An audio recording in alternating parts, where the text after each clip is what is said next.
Ito pong ibabahagi ko sa inyo ay totoong nangyari. Karanasan po ito ng tiyuhin ko. Matagal nang nangyari ito, pero sariwa pa rin. Sa kanyang alaala ang lahat. Kwento niya, naimbitahan siya minsan ng isa niyang kumpare sa isang handaan. Ika-7 taong kaarawan kasi ng panganay na anak nito, at ito'y taga-kabilang bayan. Kwento niya, napasarap siya sa pakikipag-inuman, kung kaya ginabi na siya ng uwi. Inalok pa nga siya noon ng kanyang kumpare na doon na lang muna matulog sa kanila, pero tumanggi si Angkol. Kaya bitbit ang kanyang flashlight ay naglakad siya pa uwi sa kanila. Nang mag-iisang kilometro na ang nalalakad niya mula doon sa bahay ng kanyang kumpare, ay bigla na lang gumuhi ang isang napakatalim na kidlat sa kalangitan at dumagundong ang malakas na kulog. Bigla na lang sumama ang panahon. Pero nung mga oras na yon ay hindi pa bumubuhos ang ulan doon sa puo kung nasaan siya. Kaya nagmadali si Angkol hanggang sa bigla siyang napahinto dahil napansin niya na hindi niya yata nadaanan yung malaking puno ng balete. Kaya nagtaka siya. Inilawan at pinagmasdan niya ang kanyang paligid at naisip niyang tama naman ang kanyang dinaanan.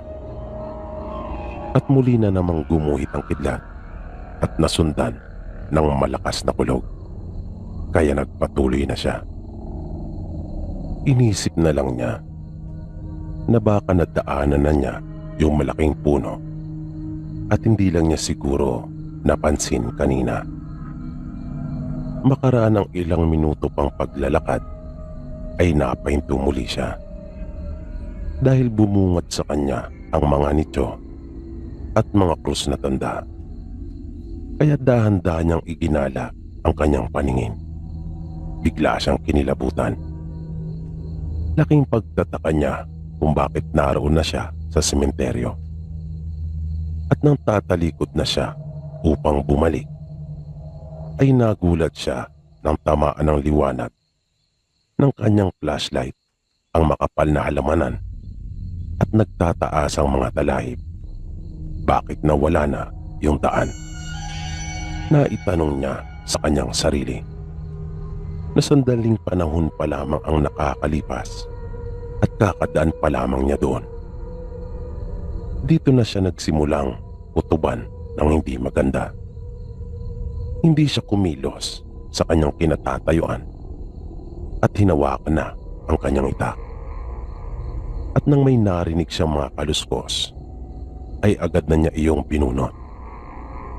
Hindi niya inalis ang kanyang pagkakatitig doon sa pinanggagalingan ng tunog. Inihanda niya ang kanyang sarili. Hinawakan niya ng mahigpit ang kanyang itak. Biglang tumigil ang mga pagkaluskos. Maya-maya ay may nakita siyang unti-unting lumalabas doon sa may nicho. Napakunot noo siya at sinipat na mabuti kung ano iyon, hanggang sa tuluyan na iyong makalabas. At kitang-kita niya ang isang balbal na aswang na lumabas mula roon sa nicho.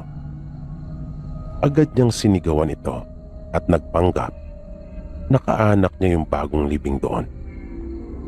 Itinaga niya ng makailang beses ang hawak na itak sa lupa at takmang susugurin yung aswang, na nang makita naman siya ay mabilis na itong kumaripas ng takbo at tumakas. Napabuntong hininga siya ng malalim at nakahinga ng maluwag. Nang gumana ang naisip niyang parang iyon. Paliwanag sa akin ni Angkol, kahit kasi aswang ang mga ito, ay nakakaramdam pa rin sila ng tinatawag na guilt sa kanilang mga sarili.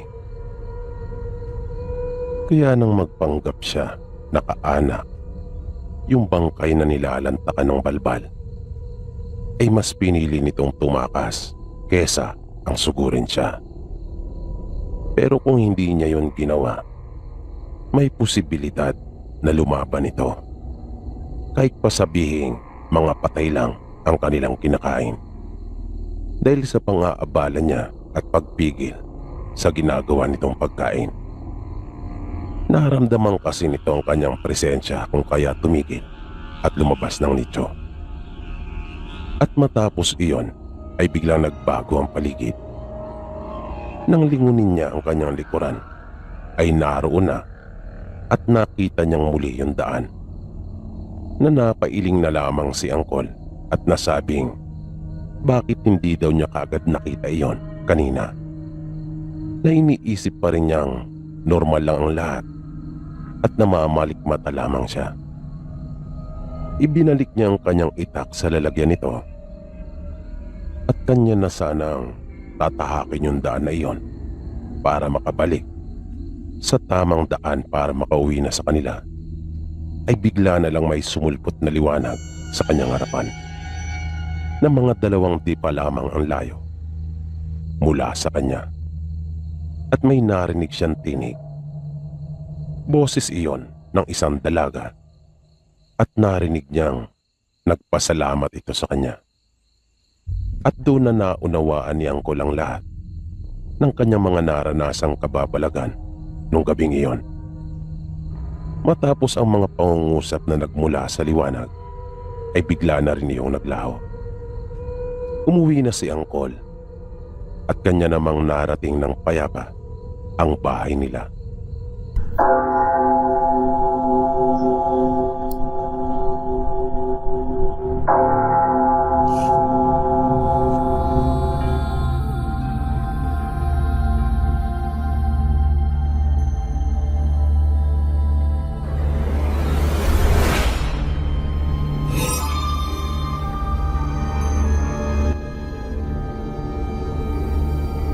Ang kwentong ibabahagi ko po sa inyo ay hango mula sa mga tunay na pangyayari.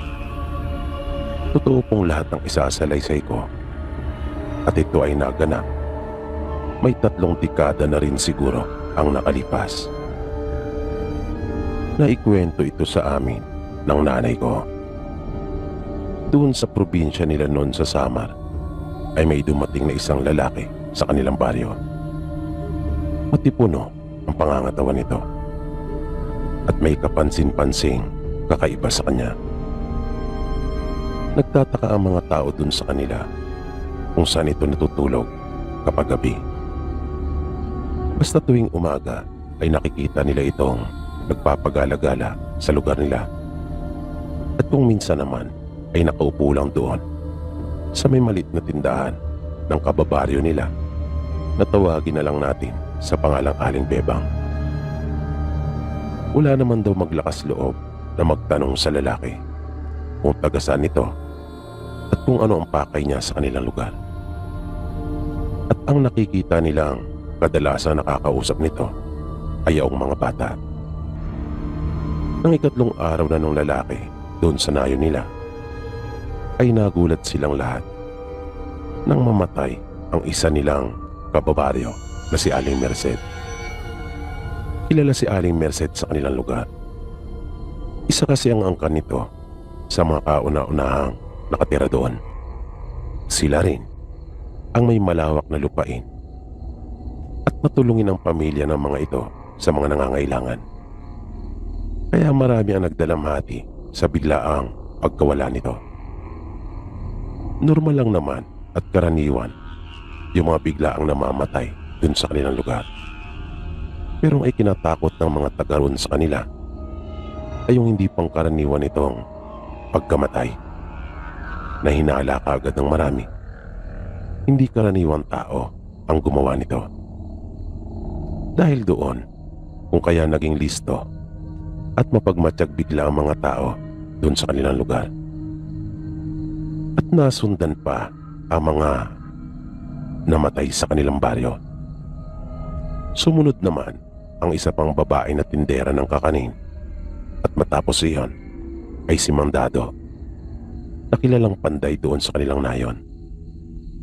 At halos magkakapareho ang paraan ng kanilang pagkamatay. Mabilis na lumaganap ang takot sa kanilang baryo at ang kanilang pinaghihinalaan ay yung estranghero na bagong salta sa kanilang lugar. Pero wala naman silang matibay na ebidensya. Kung kaya, minabuti na lang nilang iwasan yung lalaki at wag na lamang lumabas kapag gabi ng kanilang mga bahay. Pero magmula din noon ay naging payapa na at tahimik ang baryo nila. Nawala na rin ang mga biglang nagkakasakit at namamatay. At kasabay noon ay naglaho na rin yung lalaki. Hindi na nila ito muling nakita pa doon sa kanilang lugar. Hanggang sa nagkwento ang bata na anak nung may-ari ng maliit na tindahan sa mga kababaryo nila. Sabi nito, ipinakita sa kanya nung lalaki kung bakit pinatay si Aling Merced at dalawa pa nilang kanayon. Pinatay sila dahil mga masasama. Pagkukwento pa ng bata, si Aling Merced ay isang batikan at matinik namang kukulam, habang yung dalawa naman ay parehong aswang, na silang tatlo pala ang dahilan ng mga nagkakasakit at namamatay doon sa kanilang nayon. Naging interesado sila sa mga sinabi ng bata, kung kaya nag-usisa pa ang mga tao sa kanya. Pinipigilan ito ng kanyang ina na si Aling Beba, ngunit iyon umano ang bili ng estranghero sa kanya. Dapat umanong malaman ng mga tao doon sa kanilang lugar. At wala daw itong dapat na ikatakot o alalahanin, dahil babalik yung lalaki kung sakaling malagay sa panganib yung buong pamilya ng bata. At ikinamangha nilang lahat nang idetalye ng bata ang buong nangyari. Nang tanungin siya kung paano niya nalamang lahat iyon at sa paanong parang ipinakita sa kanya ng lalaki, ay lalo silang nagulat. Kwento ng bata, umaga noon, isang araw bago mawala yung lalaki, ay nakisuyo ito sa kanya. Inutusan siya nito na kumuha ng plangganita na may laman tubig. Ang buong akala pangaraw niya ay maghihilamos ito, pagkat parang kagigising lang. Ngunit nagulat na lang siya nang bigla nitong ipinikit ang mga mata, na parang nagdarasal, at umusal ng mga kataga na hindi niya maintindihan ng pabulong. At ilang sandali lang ay nagsimula nang lumabas ang mga larawan sa tubig. Pagtatapat pa ng batang babae, para umano siyang nanunood ng isang palabas sa telebisyon. Pero nagulat siya nang makita at makilala niya ang mga taong naroon sa kanyang pinapanood. At yun umano ang dahilan kung bakit nalaman niya ng detalyado kung ano ang mga totoong nangyari at kung ano ang tunay ng mga pagkatao nila Aling Merced. Pero tama umano ang mga kababaryo nila sa kanilang hinala, na yung estranghero nga ang siyang pumatay sa kanila. Pero may matibay na dahilan umano yung lalaki, pagdiriin pa ng bata sa kanila, at para umano iyon sa kapakanan nila at ikatatahimik ng kanilang baryo. At ang batang babae na yun, Sir Bibi, ay ang nanay ko.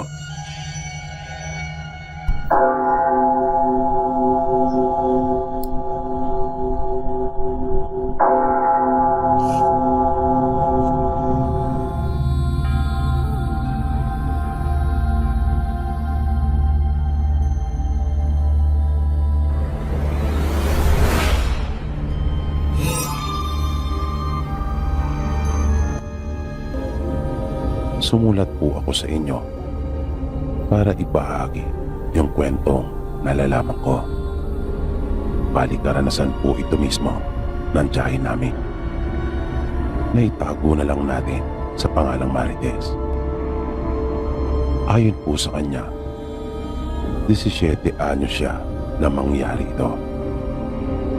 Pagkukwento pa ng tiyahin namin, bigla na lamang naging matunog ang bali-balita sa kanilang lugar na mayroong aswang na gumagala tuwing sumasapit ang gabi. Bagay na hindi pangkaraniwan para sa kanilang mga naninirahan doon. Kilala ang kanilang baryo na isang tahimik at payapang lugar. Hanggang sa nag-umpisa na ngang lumagana ang masamang balita. Nangyari ito nang isa sa kanilang kanayon ang sinasabing hinabol ng aswang nang minsang pauwi sa kanila mula sa isang kasiyahan. At iyon nga ay naging usap-usapan na doon sa kanila. Ayon pa sa mga kwentong kumalat noon, nakita ng kanilang kanayon ang isang tao na nasa may gilid ng daan at tila pa isang aso na nakaabang doon.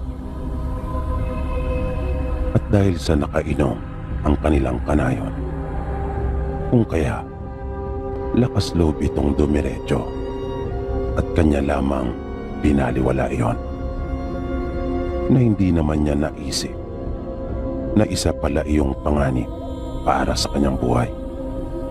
At laking gulat na lamang nito nang bigla siyang sunggaban noon.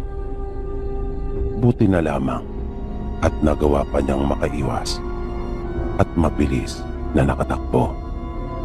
Dahil sa pangyayaring iyon ay iniwasan na ng mga tao sa kanilang nayon na maglakad pa tuwing gabi.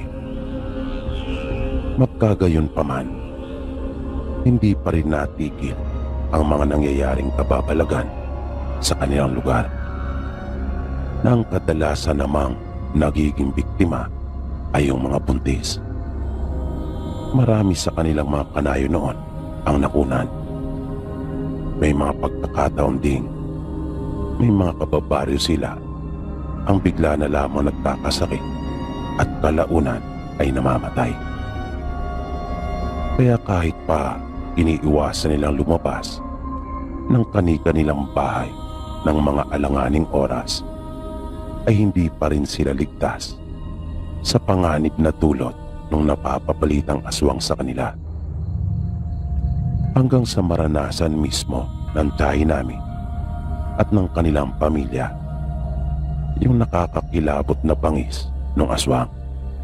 Kwento niya sa amin, patulog na sila noong mga sandaling iyon at kasalukuyan silang mga nakahiga nang magsimulang maging maligalig yung kanilang mga alagang aso.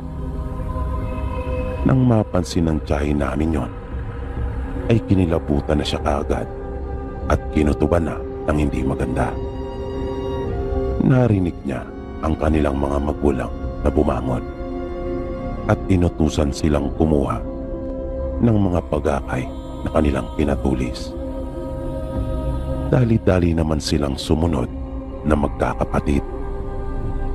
Nilagyan din nila ng walis ang kanilang mga tarangkahan at siniguradong mga nakasara iyong mabuti. Hanggang sa makarinig na sila ng mga kakaibang huni mula sa labas ng kanilang bahay.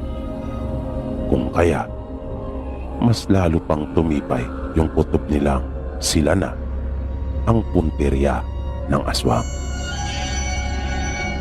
Pero ang tatay nila noon ay hindi man lang nila kinakitaan ng kahit na kaunting takot. Bagay na nagpalakas din ng kanilang mga loob. Ang bahay nila noon ay yari sa makakapal na tabla. Kung kaya, panatag sila na hindi mababasta-basta ng aswang na makapasok agad. Pero marami umanong ginawang pamamaraan yung aswang. Andyan yung kinakalmot nito ang dingding ng kanilang bahay at nagpapalipat-lipat ito ng pwesto. May pagkakataon ding ginagaya nito at lumilika ng mga tunog ng iba't ibang hayop. At kahit mga boses ng tao ay kaya rin itong gayahin. Pagkat kahit ang kumpare ng tatay nila ay ginaya din ito. Namuntik pa nga silang maniwala. Buti na nga lang at nagkaroon agad sila ng pagdududa. Kaya hindi tuluyang lumabas ang kanilang ama. Natatandaan din ng tiyahin namin na binato ng makailang ulit ang kanilang bubungan na ikinagalit na talaga ng kanilang ama. At kanya iyong pinagsalitaan ng mga masasakit na pananalita. Hinamon niya rin ito ng paulit-ulit at sinabihan ng duwag. At mas lalo naman itong nagalit at nagpilit na makapasok. Naisipan ng aswang na gibain at palakihin yung putas doon banda sa kanilang kusina. Pero mabilis iyong tinakbo ng tatay nila at pinundayan ng taga. Sabi ng tiyahin namin, nakita pa nila ang mapupulang mga mata noon na tila ba nagbabaga talaga sa kadiliman ng gabi na bumabalot sa labas ng kanilang bahay. Maliban doon, ayun lamang ang nahayag sa kanila pagkat may kadiliman. Pero alam nilang tinamaan iyon ng kanilang ama dahil hindi iyon nagtuloy pa sa kanyang ginagawa at sa halip ay nagmamadaling nilisan yung bahaging iyon ng kanilang bahay. Matapos iyon ay galit na tinungo ng kanilang ama ang harapan nilang pintuan. Pinigilan naman ito ng kanilang ina. Kahit sila ay hindi sang-ayon sa gagawin nito. Ngunit hindi na nila ito naawat pa.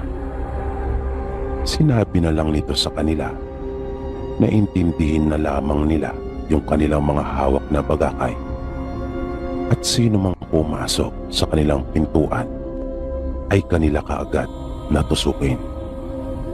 At binuksan na nga ng kanilang ama ang pinto.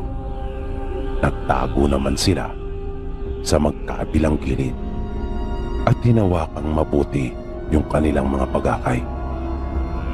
Muling hinamon ng kanilang ama yung aswang at sinabihang magpakita. At kung talagang matapang umano ito, ay kanya siyang harapin. Hanggang sa nakita nilang sumisenyas yung kanilang ama na inaaya at sinasabihan yung kanyang kausap na sugurin siya. Kitang-kita nila ang matinding galit sa mukha ng kanilang ama. Walang tigil nitong minumura yung kanyang kausap. Kaya kinilabutan ng gusto ang tiyahin namin.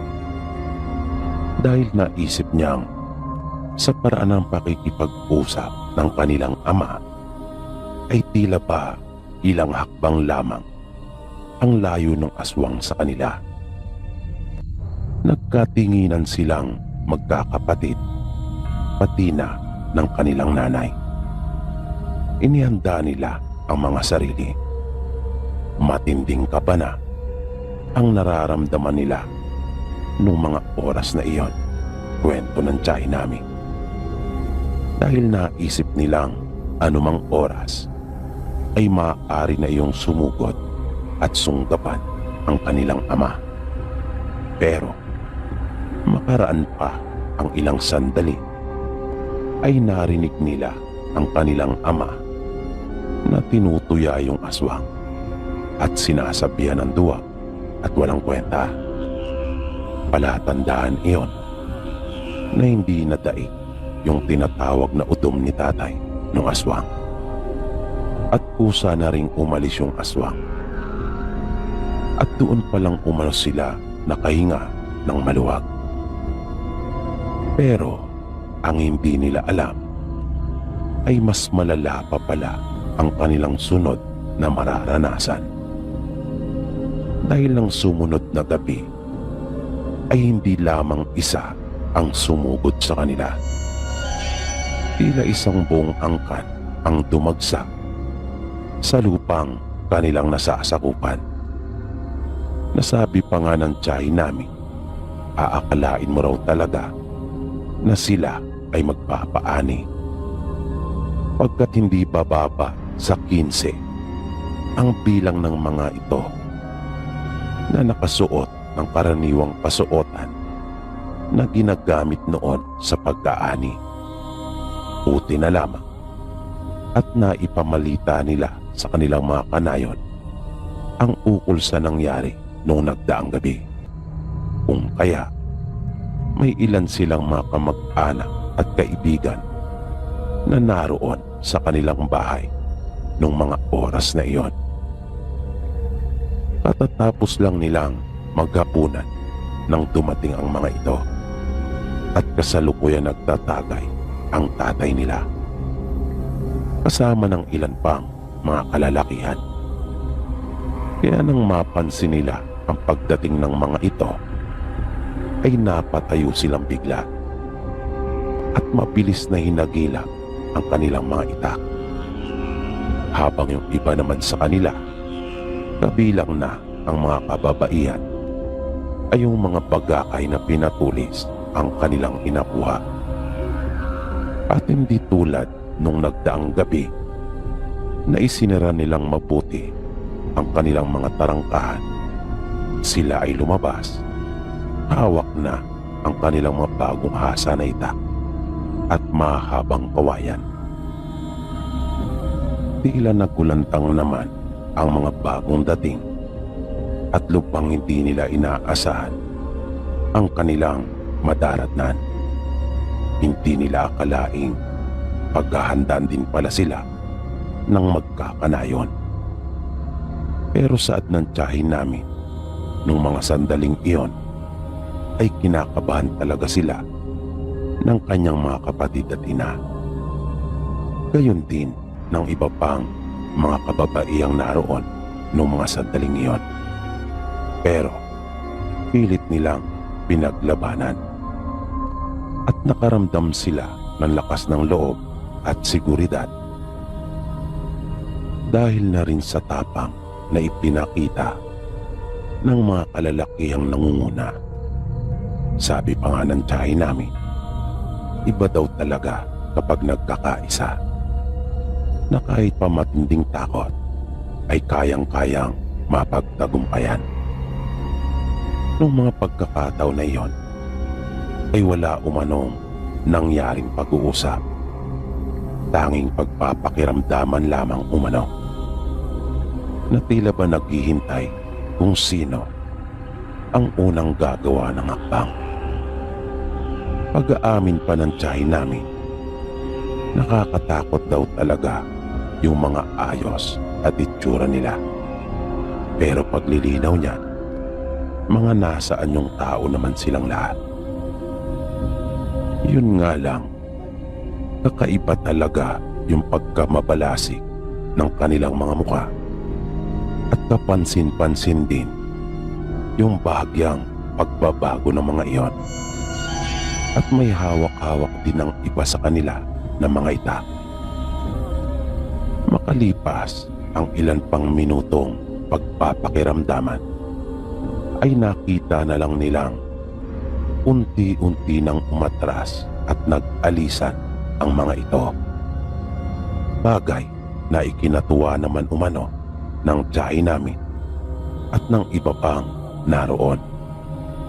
Pagkat hindi natuloy yung napakalaking gulo sa pagitan nila, dahil kung nagkataon ay siguradong marami ang mamamatay. Ilang gabi pa silang sinamahan ng kanilang mga kamag-anak at kanayon dahil naisip nilang baka muli pang bumalik ang mga ito. Pero sa kabutihang palad ay hindi na nila nakita pa kahit ang anino ng mga ito. At tuluyan na ring natigil yung mga kababalagang minsan ang pumalot sa kanilang nayon. Paniwala ng marami sa kanila, ang mga iyon ay walang permanenteng tirahan at mga nagpapalipat-lipat lamang. At sa kanilang palagay, nung mga panahong iyon ay lumipat na uli ang mga ito sa ibang lugar. Dahil sa natigil na yung mga biglaang pagkakasakit at pagkamatay sa kanilang baryo. Ganon din yung malimit na pagkakunat ng mga buntis sa kanilang nayon. At yan po, Sir Pipi, yung naging karanasan ng tiyahin namin, na hindi nila lubos akalain na isang angkan pala ng mga aswang ang minsang dadayo sa kanilang nayon.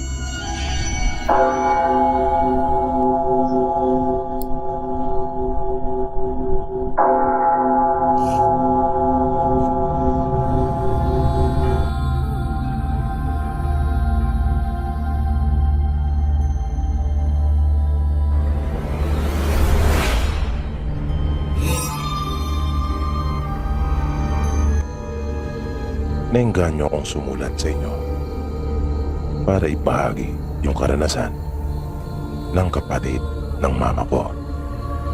Dahil na rin sa mga narinig kong kwento mula po dito sa inyong channel. Bali naganap po ito doon sa kanilang probinsya. Mayroon po kasing nililigawan noon ang kapatid ni mama na si Tio Narding. At ito ay taga-ibang bayan na may kalayuan po talaga ang lugar ng babae mula sa kanila. Noong mga panahong iyon ay hindi pa gaano uso ang sasakyan doon sa kanilang lalawigan, na kung meron man silang nakikita ay mangilan-ngilan lamang at mabibilang talaga sa daliri.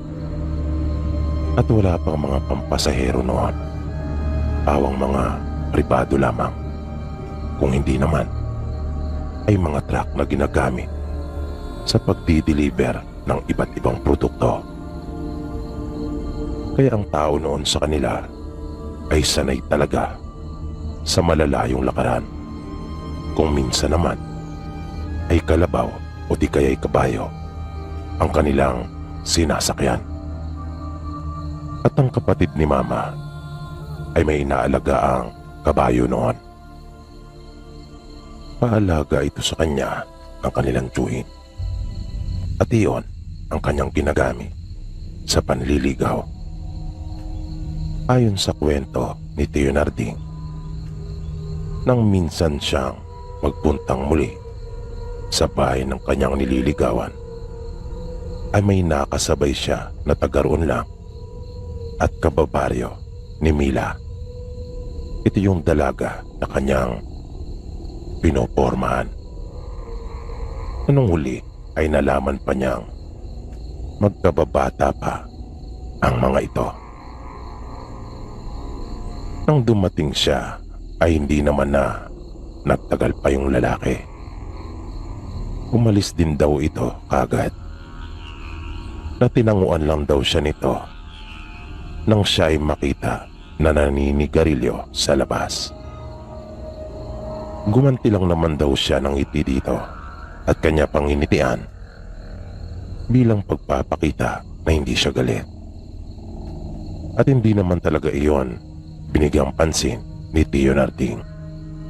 Sabi pa niya, hindi rin siya nailang o nabahala. Naisip niyang bahala na kung sino sa kanila ang siyang mapipili. Katwiran pa niya, kung hindi ukol ay hindi bubukol,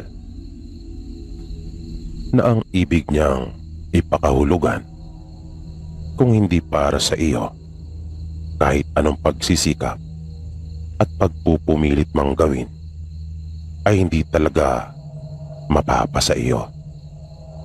At si Tio Narding, ayon na rin sa paglalarawan ng nanay ko, ay talagang mabait. Pasensyoso ito at napakalawak ng kanyang pangunawa. Pero maprinsipyo talaga itong tao.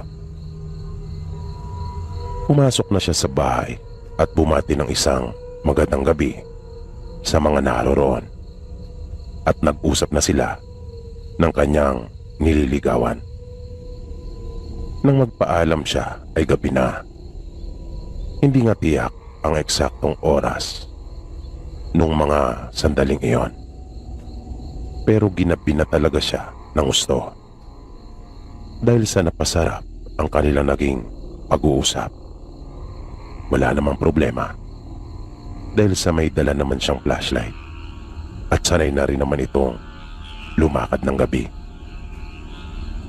Nang nakaalis na siya sakay ng kanyang kabayo, ay hindi niya pinatakbo ang alaga. Sa halip, ay malumanay lang umano ang ginawa niyang pagpapalakad dito. Ayaw niya kasing pwersay nito at baka naman masyado nang mapagod. Dahil kanya na itong pinatakbo nung siya ay papunta pa lamang. Pagkukwento pa niya, pasipul-sipul pa siya habang binabaybay yung daan. Nang biglang mayroon siyang narinig na sumisingit sa pagitan ng kanyang ginagawang pagsipol.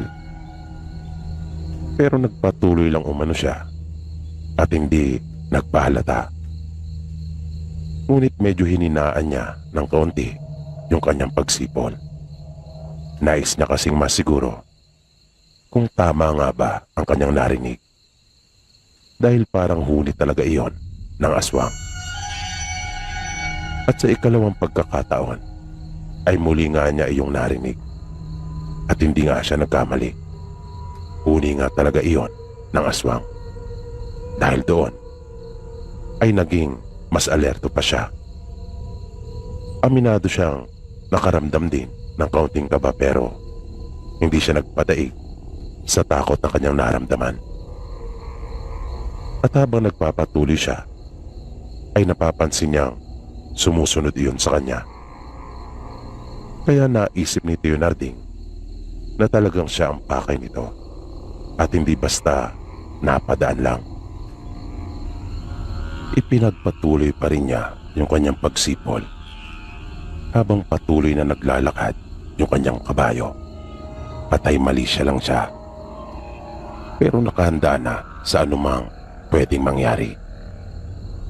Nang bigla na lang huminto ang kanyang kabayo at ayaw nang magpatuloy pa. Kahit na anong utos niya dito gamit ang kanyang mga paa, ay ayaw talagang sumunod nito. Bahagya pa nga niya itong hinagupit sa tagiliran upang mapilitang sumunod. Pero ayaw talaga. At sa halip na umabante ay umaatras pa ito. Kaya kinutuban na siya ng hindi maganda. Naalala niyang bigla yung ibinahaging kwento ng kanilang lolo tungkol doon. Na kapag ang kabayo ay biglang kumilos ng ganon, ay siguradong mayroong masamang elemento na humaharang sa dinaraanan nito. Ayon kay Leonarding, talagang nanindig ang kanyang mga balahibo noong mga sandaling iyon. Pero pinaglabanan niyang pilit ang takot, kung kaya hindi siya nalito o nataranta. Ginawa niya yung turo sa kanya ng kanilang lolo, kung kaya mabilis siya naglabas ng lighter. Sinaunang lighter ito na isang sikat na brand noong mga panahong iyon na nilalagyan ng fluid at ito ay windproof. At nang magsindi na iyon ay agad niyang inilapit sa buhok ng kabayo na nasa gawing batok nito. Mabilis na umalingasaw ang mabahong amoy ng sunog na balahibo nito. At bigla na lamang tumakbo ng ubod bilis yung kabayo. Kumapit siya ng mabuti sa renda nito. Pagkat noon lang niya ito nasakyan ng ganong kabilis ang ginagawang pagtakbo. Pero hindi pa rin siya napanatag dahil kanya pa rin naririnig ang huni ng aswang na malakas ang kanyang kutob na sinusundan pa rin siya nito. hanggang sa masapit na nila yung ibabaw na bahagi ng burol na malapit na sa kanilang bahay. At biglang huminto yung kabayo. Sumigaw si Tio Narding at humingi ng tulong dahil ramdam niyang sinundan pa rin siya ng aswang at alam niyang nasa paligid lamang ito. Kung kaya nga biglang huminto na muli yung kanyang kabayo. Maya-maya pa ay bigla na lang siyang napayuko nang maramdaman niya yung malakas na hanging dumaan sa ibabaw ng kanyang ulo. Mabilis na niyang binunot ang kanyang baril na nakasukbit sa kanyang bewang sa harapan at agad iyong pinaputok pa itaas. Umalingaw-ngaw yung malakas na putok noon, kung kaya lalo nang nagmadali ang kanyang mga magulang at kapatid. Kwento pa ni Mama, panay na raw ang sigaw ng kanilang ina at alalang-alala kay Tio Narding. Ang tatay naman daw nila ay hinugot na lang ang itak nito na nakasabit sa dingding at hindi na itinali pa sa bewang kasamang lalagyan nito. Basta kanya na lang daw hinugot iyon dahil sa pagmamadali. Nang malapit na sila kay Tio Narding, ay nakita nila itong tila may inaasinta sa itaas na siya ay nakatingala at itinututok ang kanyang baril. At paulit-ulit daw nitong binibigas ang katagang aswang. Ngunit nang tuluyan na silang makalapit sa kanya, ay tumigil na rin ito at sinabing na wala na yung aswang.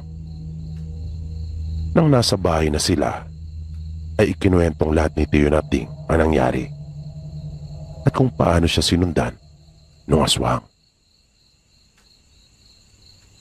Matapos na mangyari iyon, ay ipinagpatuloy pa rin naman ni Tio Narding yung kanyang panliligaw.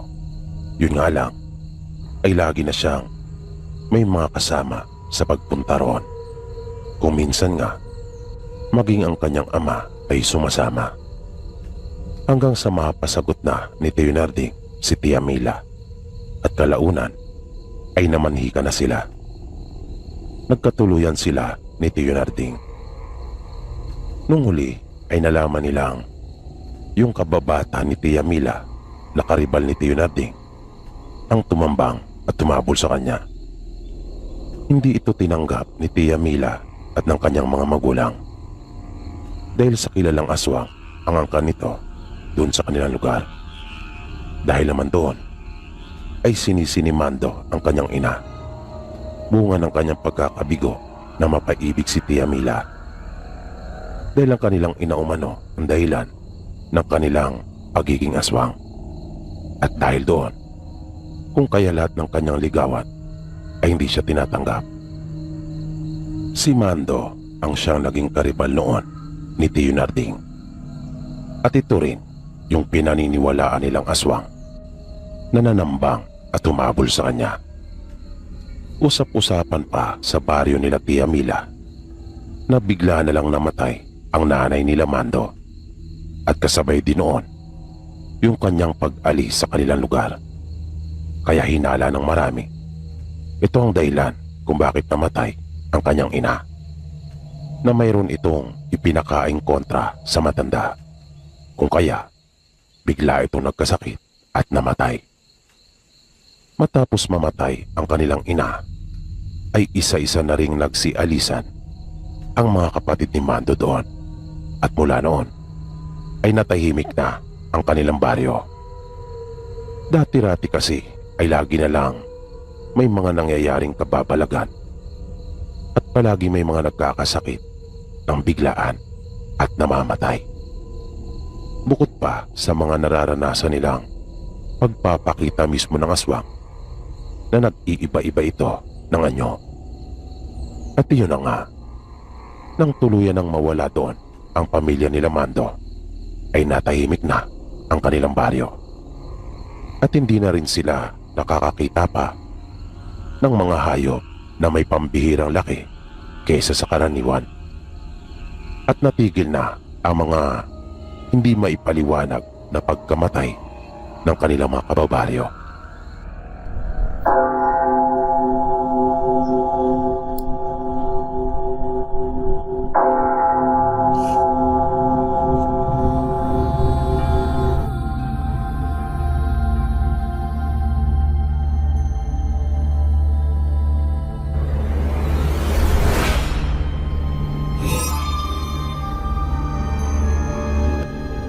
Karanasan ito ng kanyang lolo na si Mio. Ang pangyayaring ito ay naganap taong 1972 doon sa kanilang probinsya. Kilala ang bayan nila pagdating sa mga aswang.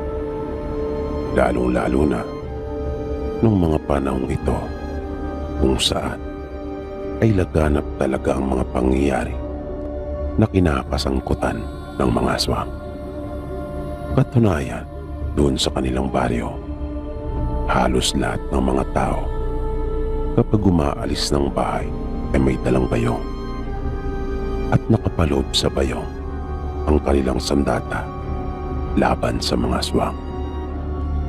Tulad ng itak, buntot pagi at kung ano-ano pa. Iniiwasan din nilang magpagabi sa daan dahil nag-aalala sila na baka maharang sila ng mga ito. Pero may mga pagkakataon talagang hindi maiwasan na mapauwi sila ng gabi. Bukod sa mga gawain sa bukid, ay nagbibenta din sila Mio ng panig at sombrero na gawa sa buri. Ang anak nila noong mga panahon iyon ay 3. 13 anyos na ang panganay at naaasahan na nila ito. Minsan, habang kumakain sila ng hapunan, ay napagkasunduan nilang mag-asawa na ilako ang kanilang mga produkto sa ibang bayan. Naisip kasi nila na baka marami ang magkagusto sa kanilang paninda sa kanilang pupuntahan. Sa bayan kasi nila ay marami na ang gumagawa noon. Kung kaya, marami na silang kakompetensya. Naalalang bigla ni Mio na may kamag-anak sila sa bayan na yon. At alam niya yung baryo kung saan ito nakatira. Dahil minsan ang nabanggit sa kanya yon ng kanilang ina. Yun nga lang, kahit minsan ay hindi pa niya sila nakita. Kapatid iyon ng kanyang ina sa ama. Kaya sa palagay niya, ay patutuloy naman silang mag-asawa kung sakaling gabi na sila doon ng pagtitinda. Kaya ng mga sumunod na araw ay gumawa sila ng banig at sombrero na kanilang dadalhin sa bayan na iyon. Gusto nilang sulitin yung pagkakataon. Ang pangunahing layunin nila ay makapagbenta sila ng marami sa mga taga roon. At makakuha na rin ng isang taong mahilig din magnegosyo na pwede nilang bagsakan ng maramihan. At dahil sa mga plano nilang iyon, kung kaya, sabik na sabik ang mag-asawa. At matunog din kasi ang bali-balita na maganda ang bayan na iyon. Maraming pwedeng pasyalan at moderno na kumpara sa mga karatig bayan nito. Makaraan ang mahigit 1 linggo ay nakagawa na sila ng sapat na bilang na kanilang dadalhin para ilako. Kaya pinakiusapan ng asawa ni Mio ang nakababatang kapatid nito na dumuon na muna sa kanila para samahan ang kanilang mga anak. At nang dumating na ito sa kanilang bahay, ay umalis na silang mag-asawa, dala ang kanilang mga ipinagmamalaking produkto. Malayo ang biniyahe nila. Hindi nila inakala na abutan sila ng ilang oras sa pagbiyahe pa lang. Nung dumating sila doon, ay lampas tanghalian na. Kaya gutom na silang pareho. Humanap sila ng makakainang karinderya. At hindi naman sila nahihirapan dahil sa mismong bayan sila bumaba, kung kaya nagkalat ang mga kainan. Yun nga lang, tinitipid nilang mag-asawa yung dala nilang pera, lalo na at wala pa silang naibibenta. Kaya medyo natagalan sila sa kakahanap ng mas mura. Inabutan din sila ng halos kalahating oras sa kakahanap bago sila nakakita. Nang pipili pa lamang sila ng kakainin, ay napansin na kagad ni Mio yung kakaibang titig sa kanila ng babaeng tindera. Matipid itong magsalita at napakaseryoso ng kanyang muka. Isinuksok ni Mio ang isa niyang kamay sa bulsa at may dinukot ng pasimple. Matapos iyon, ay kanya nang hinawakan sa kamay ang asawa at inaya ng umalis. Sinabi niyang humanap na lang daw sila ng iba na makakainan. Hindi naman na nakapagsalita pa yung kanyang asawa at sumunod na lang ito. Dahil sa nararamdamang hiya, ay lumingon pa ang asawa ni Mio doon sa tindera. Kasalukuyan na kasi siyang pumipili noon ng ulam nang bigla siyang yayaing umalis ni Mio. Naihanda na rin ng tindera yung mga pinggan nila at gagamiting kutsara at tinidor. At nang lumingon nga siya para tingnan kung ano ang naging reaksyon ng babae sa biglaan nilang pag-alis, ay nakita niyang nakatingin ito sa kanila ng pailalim at naglalaway. Kaya bigla siyang napakapit sa asawa. Hindi naman na nagtaka pa si Mio dahil alam na niya, pagkat naramdaman niyang uminit yung kanyang botelya ng langis. At nang kanya itong kunin, ay nakita niyang kumukulo ito. Nung huli, ay napilitan na lang silang mag-asawa na kumain ng biskwit para mairaos lang yung kanilang tanghalian. Sa pag-iikot-ikot nila, ay napansin nilang maraming pwesto ng mga tindahan na may panindang sari-sari at may panindang mga sombrero at banig din ang mga ito. Kaya nakaramdam sila ng panlulumo. Pero sinubukan pa rin nilang ialok iyon sa mga tao at tindahan. Pero bigo pa rin sila. Hanggang sa naisipan nilang umalis na doon sa merkado. Kailangan na nilang hanapin yung bahay ng kamag-anak ni Mio.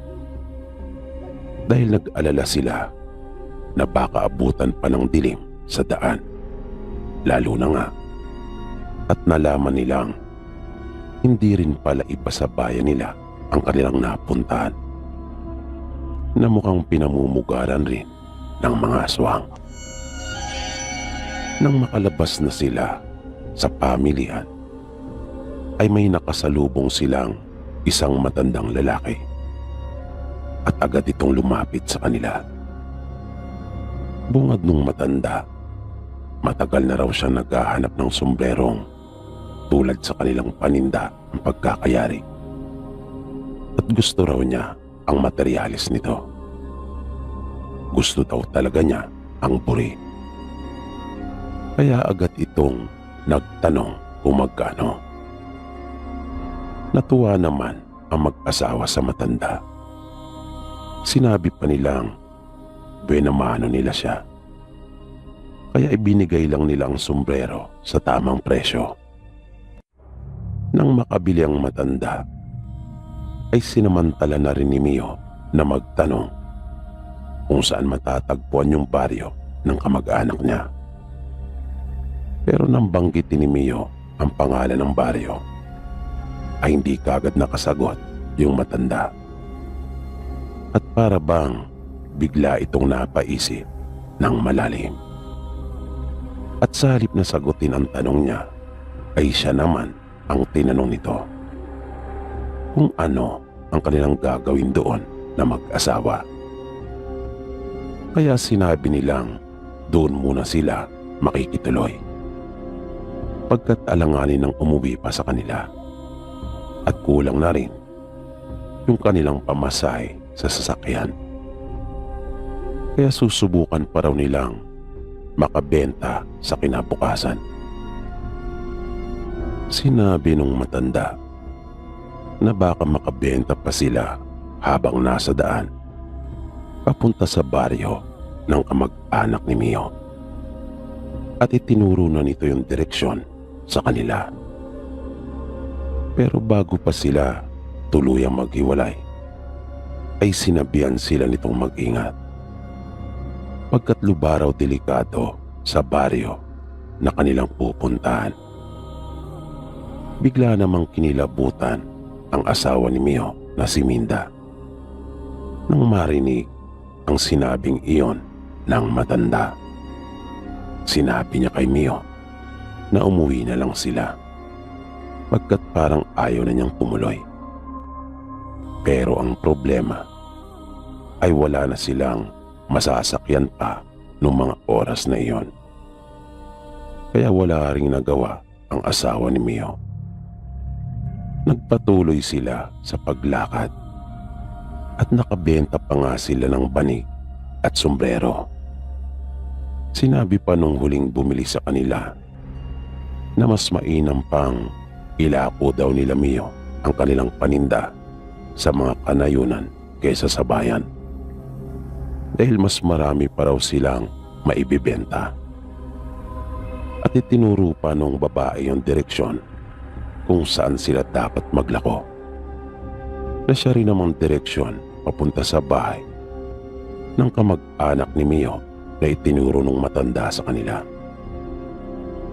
Habang sinusundan nila yung sinasabing direksyon, ay napapansin nilang mas lumalalim pa silang lalo sa kanayunan. Nagiging masukal na rin ang lugar at napakaraming puno. Mag-aalas 5 na noon ng hapon. Kaya mas nagmadali pa sila, dahil ilang saglit na lang ay magdidilim na. At bawat madaanan nilang bahay ay nag-uusisa sa kanilang dalang paninda. At natuwa silang mag-asawa dahil bumibili ang mga ito, at itinuturo pa sila sa kasunod na bahay. Ang lalayo ng agwat ng mga bahay doon, kung kaya mas lalo pa silang lumayo sa pinakapangunahing kalsada. Ayos lang din naman kanila Mio, dahil papunta nga rin naman sila sa kapatid ng kanyang ina. Nang mga pasado 6:00 na, ay tuluyan ng kumalat ang dilim. Sakto namang ilang metro na lang ang layo nila mula sa bahay ng kanyang tiyahin. Abot tanaw na nila iyon. Pero napapansin nila mag-asawa na para bang may mga sumusunod na sa kanila. Kaya nagmadali sila, at malayo pa sa bakuran ng bahay ay tumawag na sila at bumati ng maayong gabi. Nagtao po din sila. Maya-maya ay may nakita silang biglang sumilip sa may bintana. Isa iyong dalagita na mayroon iyong malagong buhok. Hindi iyon umimik at tiningnan lamang sila. Maya-maya, biglang may nagbukas ng pinto. Kung kaya, pumasok na sila sa bakuran. Nang lumapit sila, ay siya namang paglabas nung babae. At nagulat sila mag-asawa sa kanilang nakita. Maging yung babae ay nagulat din, pagkat iyon yung babaeng aswang na nasa karinderya sa bayan. Galit na nagsalita yung babae at tinanong kung bakit sila naroon. Nagtanong din ito sa kanila kung kanila ba raw sinusundan siya. Nagtaka naman sila Mio kung paanong nauna pa ito doon sa kanila. At natatandaan nilang sinabi ng matanda na isa lang ang daan papunta sa bahay nito. At hindi rin naman nila ito nakasabay sa daan. Nang muling ulitin ng babae ang kanyang tanong, ay agad nang nagpakilala si Mio at sinabi niyang tiyahin niya ito. At binanggit niya rin ang pangalan ng kanilang ina. Naramdaman ni Mio na umiinit na naman yung kanyang botelya ng langis. Narinig niyang sinabi ng babae na hindi raw sila dapat nagpunta doon. Dahil kahit kamag-anak raw sila, ay hindi niya kayang isalba ang kanilang mga buhay mula sa kanyang mga kanayon at kaanak. At nakita pa nilang itinaas nito ang isang kamay at may itinuro. Nang mapalingon sila Mio, ay nakita nilang may mga nakatayo na sa kanilang likuran. At tsak niyang hindi karaniwang tao ang mga ito dahil na rin sa itsura at ayos nila. Nakitang-kita sa kanilang mga muka yung magkahalong bagsik at pagkasabik na mga matinding naglalaway. At sila din pala yung kanilang nararamdamang sumusunod. Inilabas naman ni Mio yung kanyang itak at buntot pagi sa bayong. Sinabi niyang hindi siya papayag na wala silang isasama na mag-asawa sa hukay, na nagpagalit namang lalo sa mga aswang. Pati yung tiyahin niya ay nakita niyang umangil at nagtayo ang bigla ang mga buho at walang sabi-sabing sumugod. Kaya iniabot ni Mio ang buntot pagi sa kanyang asawa. Binitawan nila yung natitirang mga dala at iniangat na ni Mio ang kanyang itak. Nang bigla na lang may nagliwanag. Nakakasilaw iyon. Noon lang sila nakakita ng ganong kaliwanag na mag-asawa. At mula sa kawalan ay biglang lumitaw yung matandang lalaki.